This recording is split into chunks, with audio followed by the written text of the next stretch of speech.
No matter what shift you work, lack of sleep can make it hard to perform on the job each day. And if you're tossing and turning due to aches and pains, a new survey shows your job could actually be the root of the problem. Here to discuss the most pain-evoking jobs and what to do to get a better night's rest is the sleep doctor, Dr. Michael Breus. Thank you so much for joining us.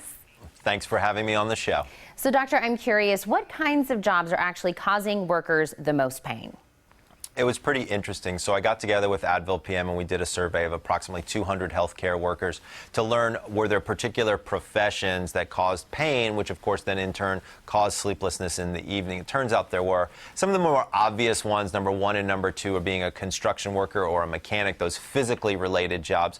But we were quite surprised to learn that being an attorney, an IT professional, or even a writer journalist can actually have a significant amount of pain, which of course affects your sleep at night. Oh, wow. Actually, some of those I wasn't expecting to be on the list, including our job here as a journalist. And now these work-related pains can really affect other areas in our lives as well, right? It can. You know, pain affects a lot of different areas of your life, everything from emotionally, anxiety, depression, but even more so sleep. A lot of people haven't sort of explored that relationship, maybe as much as they could, to learn more about how does pain affect their level of sleep, and then understanding what are some of the things that you can do in order to help out that situation. So what can we do if our jobs are on this list, or if we suspect that our job is causing us pain and keeping us up all night? So a couple of different things that I talk to people about. So one of the top things is taking a really hot bath or shower approximately 90 minutes before bed. This, first of all, helps relieve muscle tension, but also that increase in core body temperature is a signal to the brain to release melatonin, which is sort of that key that starts the engine for sleep.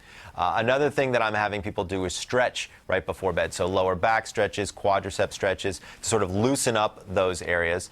Going to bed at the same time and waking up at the same time. That consistency turns out to be incredibly important for getting a good night's sleep, both falling asleep as well as staying asleep. And then in the morning, one of the ones that people don't know a lot about is getting approximately 15 minutes of sunlight every morning. That sun actually turns off the melatonin spout to help you be able to sort of make it wake up, sort of get your day going, which is, of course, very, very important. And if you've tried these things and it hasn't been as successful as you might want, that's when I talk to people about using a pain reliever and a sleep aid combined.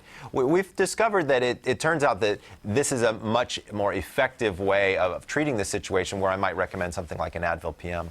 Well, I love that you're offering up natural ways to deal with the problem first, but it is a relief to know there's something out there that can help if nothing else is working. Now, is this medication available over the counter, or do I need to check in maybe with my doctor? Nope, it's over the counter. People can get it at almost all of their drugstores.